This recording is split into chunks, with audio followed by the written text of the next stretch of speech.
Is there biblical support to not use birth control and to just leave it up to God? Question mark. My wife and I's opinion is that God's calling us to do this. So I want to add to that because when I first got married, we went through the biblical way to use birth control. And there's some birth control contraceptive methods that actually are in danger of kind of creating your own self-abortion. And my wife was super worried about that. Right. So maybe you could just talk about it. The morning after pill, obviously, that's one of the things that you're talking about, and sometimes the pill itself. That's what she was worried about. Yeah, depending on you have to research these things when you're talking about birth control.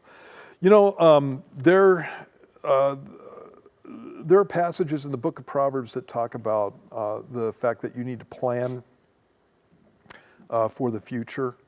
And there are passages in the Bible that talk about the fact that we need to be fruitful and multiply.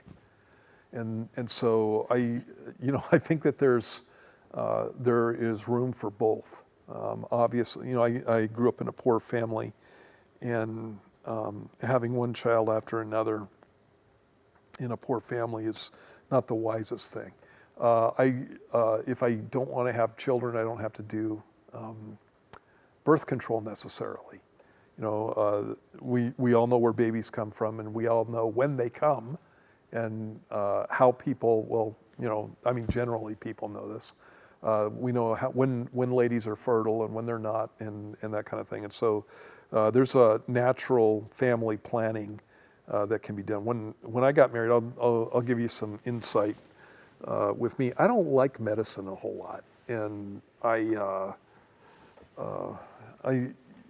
when my wife and I, and it's not that I don't use it, it's just like I just don't like putting stuff in my body that I don't know what the effects are, and that kind of, and it's not even that intense. I just if I have a headache, I don't necessarily pop aspirin. If it's bad enough, I'll do something, and that's kind of the way that I'm built. Well, when I was looking at birth control when I was getting married, one of the issues that I came up with was exactly what your wife was worried about, the whole issue of potency and what it does to your body, and whether or not it's going to abort, whether or not it keeps a pregnancy from taking place, or whether or not it's basically a kind of a mini abortion. And so I looked at that, and so I was reasonably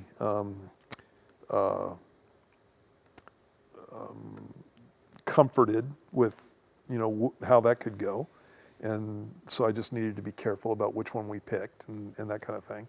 And then the other thing that I was looking at was side effects of the pill. And when I started looking at the side effects, I was like, do I want to put my wife through this kind of stuff? Yeah. Because there are all kinds of interesting side effects. And so my wife had problems with it from just the way she's built. Yeah. And so when we were looking at that, I was like, yeah, Bobby, I don't know if you want to do this. And she was adamant about it, and I was kind of like, I don't know if God wants us to do this whole thing. And so she just went and did it on her own. She wasn't listening to me. And meanwhile, I just prayed and asked God to take care of it. Well, she wasn't on it more than 2 months, probably. She should tell the story. But it was just a mess.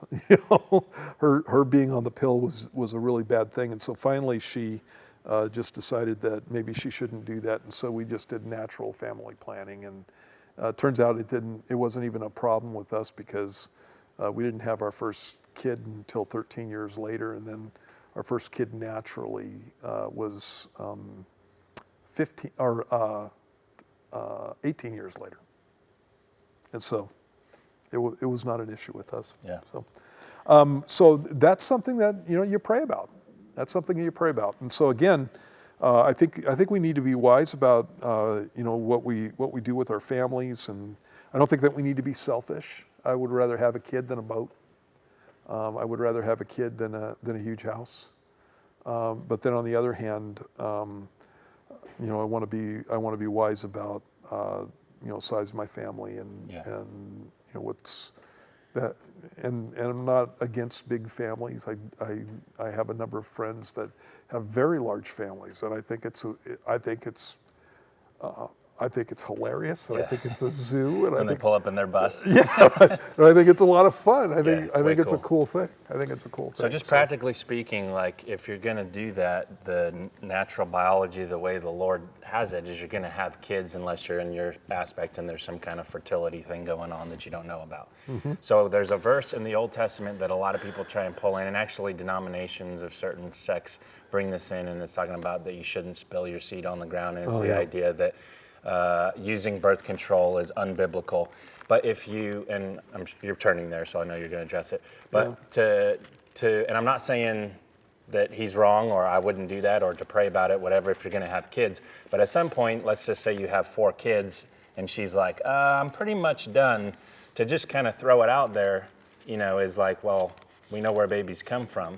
Right. Maybe there's an option to plan, like you said. Yeah. And one of those is, the guys can get fixed and all that stuff that totally removes birth control if you decide you're done having kids. And so there has to be, I think, room for practicality in this situation. Yeah, and again, that's something that you pray about, and something that you go before the Lord about, and that kind of thing. I don't want to do anything that's going to hurt my wife, and in either direction. Yeah.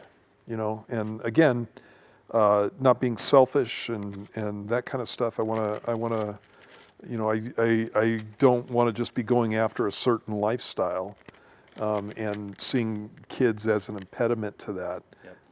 But then on the other hand, I don't want to put my wife, my family, and everybody into a position where they're having a really hard time just because, I'm not planning and I'm not being wise about things. It's the same thing like that we do with our finances. Let me see. Here we go. I would have had a 4th because 2 boys and 2 girls, and that was fine with me, even though there's a chance you could have 3 girls and a boy, which I was like, but my wife's biological reactions to our 3rd one, it was just really tough for her. She was on heparin shots and all this stuff going on, and so just because of like what you're saying, being faithful to not have her go through that horrendous thing again. And not that it was horrendous, but she's older, and there was a time where it was like to the point where it was like, hey, probably should call it. Yeah, and that's what I would do. The story that Matt was referring to is in Genesis chapter 38, and it has to do with levirate marriage. And I know it's a big word, but basically there was a tradition that the wife of a brother was to be given a son specifically. And if a wife married into a family and her husband died, then it was culturally something that was the norm for the next brother to take her as his wife and to make sure that she bore a son. And that's levirate marriage, okay? And so Genesis 38 is an example of that. And so there was, 2 of Judah's sons who were married to this woman. Well, let me just read it to you.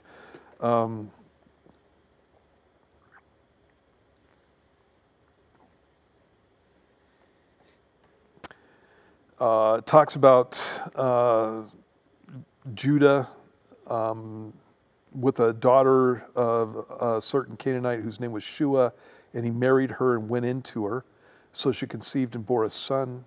He called his name She conceived again and bore a son, called his name Onan, and then another son named Shelah. And then it says Judah's firstborn, was wicked in the sight of the Lord, and the Lord killed him. And this is after he had married a woman named Tamar. And Judah said to Onan, go into your brother's wife and marry her and raise up an heir to your brother. But Onan knew that the heir would not be his. And it came to pass when he went into his brother's wife that he admitted on the ground, lest he should give an heir to his brother. And the thing which he did displeased the Lord, therefore he killed him also. And the thing that displeased the Lord was not the fact that Onan emitted on the ground, it was the fact that he was unwilling to give an heir to Tamar. And the reason this is a big deal is because your children took care of you in your old age. And your men children were usually the ones that the inheritance went to. And so he was unwilling to make sure that Tamar was taken care of. And so that's the context of that passage. It has nothing to do with birth control in the sense of making sure that your family planning is something that's reasonable. This is specifically Onan being rotten to Tamar in the situation. So God didn't appreciate it. Yeah. So. All right, thanks for posting. Hopefully that answers your question.